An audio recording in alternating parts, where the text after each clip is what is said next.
Informação quente, atualizada aqui agora. Seria o adeus do Lula. Bolsonaro volta em 2026.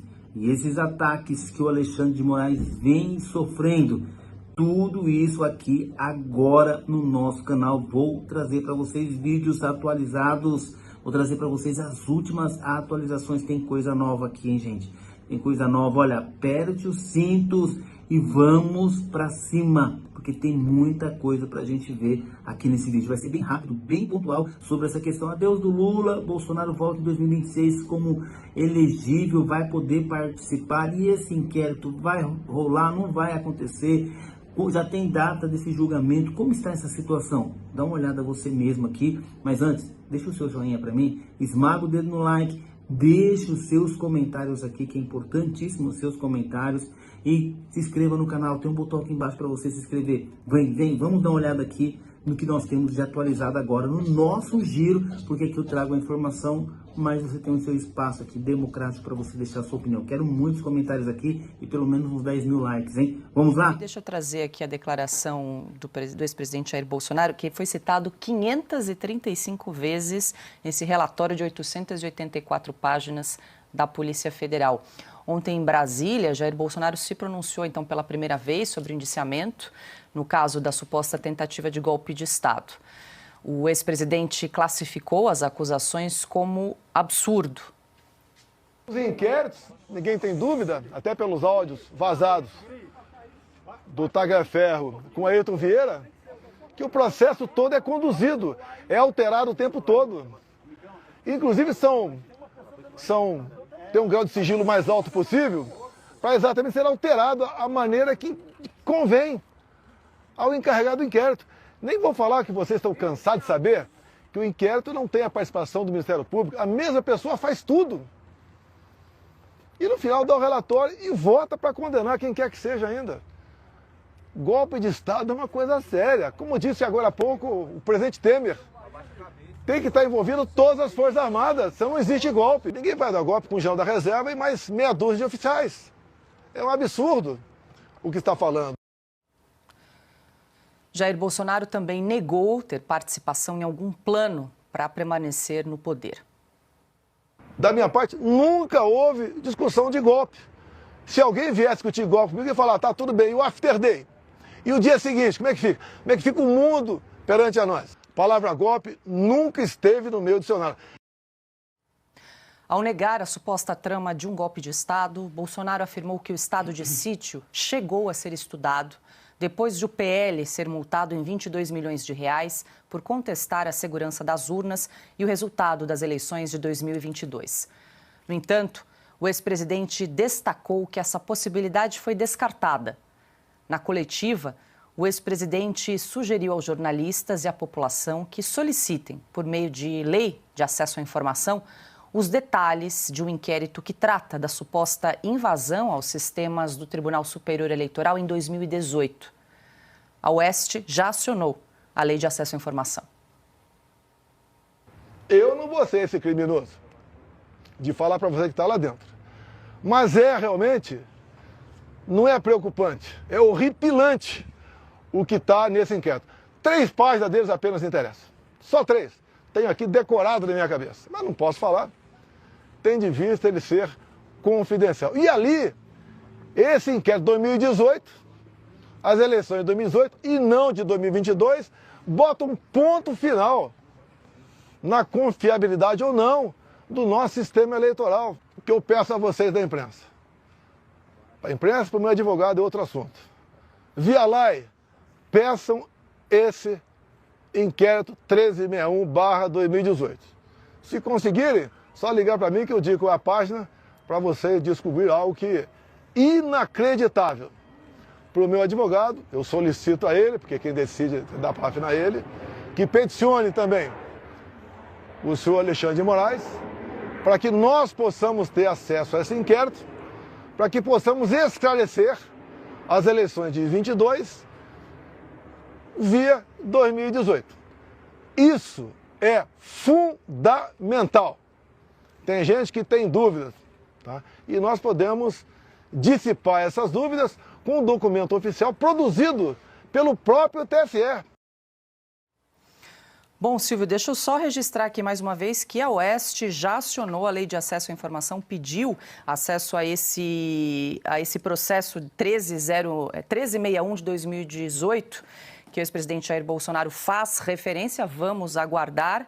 E, Silvio, ele também questionou a parcialidade do ministro Alexandre de Moraes na condução desses inquéritos e admitiu ali que uma discussão sobre estado de sítio foi ventilada ainda no seu governo. Não é a primeira vez que ele admite a discussão. Inclusive, é um instituto que está previsto na Constituição Federal, ele já falou isso algumas vezes, né? Sempre foi discutido dentro ali das 4 linhas e essa possibilidade foi aventada depois do PL, o partido do Jair Bolsonaro, ser multado em 22 milhões de reais quando questionou o TSE, o Tribunal Superior Eleitoral, sobre as urnas eletrônicas. Foi um questionamento, recebeu uma multa. Pois bem, Paula, olha, eu não vou falar sobre o teor desse inquérito, eu não conheço esse inquérito. A nossa reportagem faz jornalismo, é o que a gente pratica na Revista Oeste. Então, nós solicitamos, com base na Lei de Acesso à Informação, e, se for concedida a informação, nós vamos prestar contas para o nosso público, para os nossos telespectadores, para os nossos leitores. Ponto. Então, eu não vou entrar no mérito daquilo que eu não sei. O fato do presidente Jair Bolsonaro falar em estado de sítio, eu reparei agora há pouco, uma jornalista publicou, inclusive nas redes sociais dela, que falar em estado de sítio é golpe. Bom, então o presidente Michel Temer aventou um golpe. Então, em outros momentos da nossa democracia constitucional, flertamos com golpe? É claro que não. O que acontece é uma perseguição. E a mídia tradicional, parte dessa mídia tradicional, eu diria que majoritária, quer ver o presidente Jair Bolsonaro preso, independentemente de ter uma justificativa plausível para tal. O que eu estou defendendo aqui, por exemplo, é a legalidade, é o direito constitucional. Por quê? O que vale para um vai valer para o outro lá na frente. É preciso colocar a bola no chão, às vezes. E Brasília sabe fazer isso, mas não está fazendo isso nessa hora. O recado que o presidente Michel Temer deixou com essa fala é claríssimo. E acho que o ministro Gilmar Mendes entendeu, porque é o decano, é a voz mais experiente da corte, indicado no final do governo Fernando Henrique Cardoso e ficará lá até 2030. Ele sabe do que eu estou falando. É preciso parar. O ministro Alexandre de Moraes age de forma desenfreada. É preciso parar e entender o que é a legalidade. Do contrário, nós vamos ter um rompimento constitucional, porque o Congresso já não aguenta mais esse tipo de situação. Então, o recado está dado, e a maioria do Congresso também virá, talvez nas urnas em 2026. Eu não vou entrar no mérito do inquérito, Paula, como eu disse, porque eu não tenho conhecimento. Piotr, suas considerações, a gente estava aqui até inclusive discutindo do artigo 21 da Constituição Federal. Compete à União, inciso 5º, decretar estado de sítio, estado de defesa e a intervenção federal. E a gente acompanhou ali o ex-presidente Jair Bolsonaro admitindo que houve ali uma discussão da possibilidade de se decretar o estado de sítio. Que ele disse, eu preciso ver se tem um remédio, na opinião dele, o país precisava de um remédio constitucional, consultou a Constituição, como não tinha, não foi adiante. Mas mesmo assim, que fosse adiante, a decisão era dele, mas ele tinha que solicitar ao Congresso Nacional, o estado de sítio está lá, é esse o procedimento.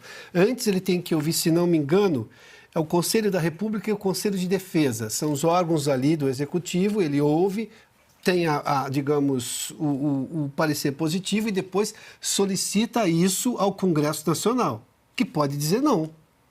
Ou seja, não é golpe. Primeiro que está previsto na Constituição. O senhor fez menção, se alguém acha que um artigo constitucional é golpista, bom, então que volte a 1988 e diga a todos os constituintes que escreveram a Constituição. Vamos parar com a bobagem, vamos pensar na lei. Se essas pessoas que estão dizendo isso só dissessem para o Supremo, cumpram a Constituição, trabalhariam em prol do país. Mas vamos lá. O que o presidente Bolsonaro levanta aí é uma série de suspeições que precisam ser discutidas sim. Vamos lá. Com relação à questão dos relatórios da Polícia Federal, qualquer que seja, no mesmo dia daquele suicida, do caso triste de suicídio lá na Praça dos Três Poderes. Houve uma reunião secreta. Desta reunião, no Palácio da Alvorada, estava o chefe da Polícia Federal, junto com alguns ministros do Supremo Tribunal Federal. O que ele estava fazendo lá? Dias depois, vem todo esse inquérito aberto pela Polícia Federal, em relação à questão, sobretudo, do golpe. Bom, é preciso dizer. O ministro Alexandre de Moraes, em que pese o fato da condição dele de ministro, a suspeição dele está apontada naquelas matérias reveladas pela Folha de São Paulo, em que ele dizia como queria, via o juiz auxiliar, como queria que o perito do TSE fizesse exatamente o laudo para ele julgar, que ele iria julgar posteriormente. Qual é a relação que tem agora o ministro Alexandre de Moraes? Como é que essas conversas se dão com o chefe da Polícia Federal, que estava com ele nessa mesma reunião com o presidente da República, o presidente Lula, no Palácio da Alvorada, lá naquele dia? Ou seja, eu estou falando aqui de suspeições. E se você tem muita suspeição, você começa a, obviamente, duvidar ou a ter preocupação com a lisura do processo. E se você tem essa suspeição sobre a lisura do processo, como ir adiante? Nós estamos falando de uma coisa séria. Eu vou repetir uma frase do Silvio aqui, né? Adultos são adultos. Adultos tratam com, obviamente, a maturidade de um adulto. Não se pode ir adiante dessa maneira porque você gera mais dúvida ainda num país que está, obviamente, fraturado, porque viu a sua Constituição ser fraturada. O Estado jurídico brasileiro hoje, ele inexiste porque você não tem certeza de absolutamente nada, dada a insegurança jurídica que se criou sobre quase tudo. Daí o presidente Bolsonaro aponta todas essas suspeições e sobre esse inquérito, por exemplo, de 2018, e ainda está em sigilo, e que trata, obviamente, também da capacidade do sistema eleitoral brasileiro ser credível, ser insuspeito com relação a fraudes. Por que isso não foi trazido para um debate público as informações que tem nesse inquérito? Porque isso é interesse público, é interesse do público, é interesse nacional. O Supremo não pode ficar com isso debaixo do braço. Ele não tem este direito. E outra, precisa de tempo, mas desde 2018 não avançou? Convenhamos.